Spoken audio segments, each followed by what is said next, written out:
Hello, good day. It's April the 6th. Lots is happening in the world, and I thought it's already been 3 weeks again since my last video.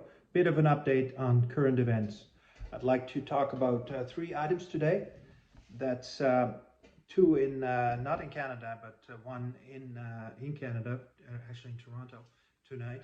And I'll start with that. The uh, the American doctors, Kat Caitlin, Dr. Pierre Corey, and Dr. Ryan Cole are here in town. Bright Light News is organizing an event on Eglinton Avenue today. Very exciting to see them arrive here. These were some of the doctors that were active in promoting early treatment methods and fighting the entire COVID bamboozle. It's good to see these events now going mainstream and going live and attracting a lot of people. I'll be providing some further detail on that after the event, but it's a good networking event as well to meet like-minded people. So if you haven't signed up yet, maybe think about going. It's also online. You can for $15. It's available online to be clued into that event. But if you can make it in person, even better. The To me, it's another sign that the entire COVID bamboozle is unraveling. Um, all the facts are coming to light, and I would say at some point, all the uh, establishment parties will have to come to grips with the fact that they have been um, complicit in, as a minimum, promoting a faulty product and a faulty approach. And as a government, that's not their role.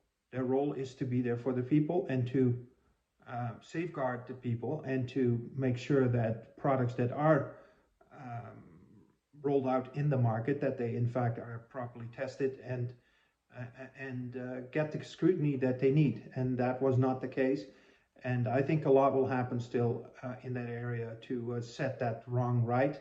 If we now listen to what has been going on in the national inquiry that's led by Preston Manning, great, great events going on. I was just at the Toronto event this Saturday here that took place. A number of very powerful presentations. I thought the one of Dr. Mark Trotsky was very good. It summarizes everything. I put this on my Twitter timeline, and I encourage you to watch that. Also, a number of other um, presentations, and I encourage people to follow this. I think in a few days they'll be in Winnipeg, and that's high quality presentations in the form of a formal inquiry led by lawyers, very clear, calm, collected. A lot of good information coming out. I really encourage you to have a good look at that. I would say very soon it will be impossible for the mainstream politicians to deny what's been going on there and to deny the harm that has happened because of the result of their actions. And secondly, I wanted to speak a little bit about the Dutch election results. I was in the Netherlands last month at the occasion of my parents' 60th wedding anniversary. It was quite nice to see family again and to connect with people there, and also to listen more to what happened the week before, which is the election of the provincial states and the Senate. In a very devastating blow to the establishment, the Farmers and People's Party in the Netherlands came out of nowhere, where they had one seat to 17 seats, being a big majority in that Senate, or a majority, the biggest party, sorry. And with the proportional representation of the Dutch system, this whole system is quite a bit different than it is here. I think there are some interesting lessons in that for us in Canada. I'll be talking about that some more in the future.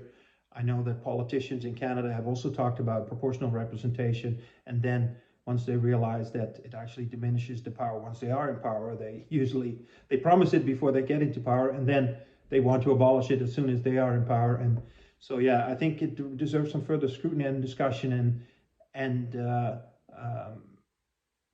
review, especially in the context of the rising populist parties and also the rise of the PPC. I think the Dutch example has great lessons for us, also for the PPC. We should study what's going on there. In fact, I expect a lot to come out of that. Potentially even the Dutch government will fall. They're teetering at the brink at the moment. And if not, then 2 years from now, in the general election for the House of Commons, I expect similar peaceful revolutionary type of changes that should inspire the world and should also give us as a PPC in Canada hope that change is possible. So now the third nail in the coffin of the globalist, neo-conservative, neo-liberal, neo-Malthusian agenda is basically what's happening in Ukraine. I believe that because of the now slow de-dollarization of the world, and we'll be feeling the brunt of that in Canada as well, being so close to the US. What the globalists have done there is going to definitely wake up the people in the West, because everybody's feeling it in their wallet, and grab a man in his wallet, you'll get his attention, I think. And I believe, therefore, that the establishment parties who have so far been rah-rahing for the globalist policies will be made to answer for their policies, and they're out of answers. So at that point, I believe that will be a natural point for parties such as the PPC, who have been formulating alternatives for years, to step in and make changes that are needed and are wanted by people at that time. So about Ukraine, we've been told a lot of lies here. The liberals have been cheerleading also the globalist deep state narrative, to the point that Melanie Joly was calling for regime change in Moscow.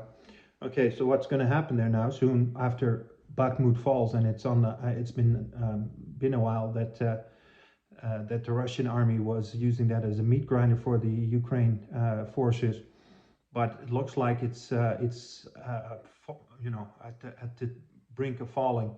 Once that happens, in fact, Zelensky announced it himself end of March, that if Bakhmut falls, he will have to negotiate.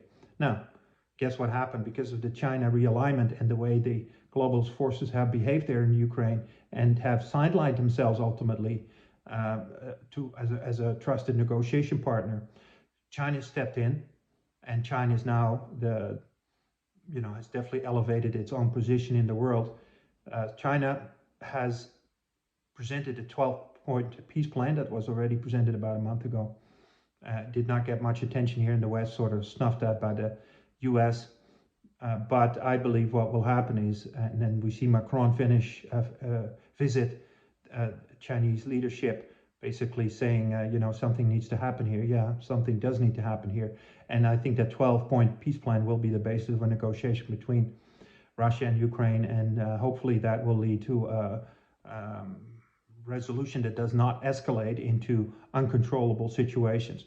And so all these three items, the COVID bamboozle coming to the fore, the fact that populist movements are able to translate their discontent, or the population's discontent, into political power, and now the de-dollarization and the reducing influence of the US deep state and the globalist and the associated globalist policies, I believe sets the perfect stage for us here in Canada for peaceful change. So again, it's built on my message of about 3 weeks ago.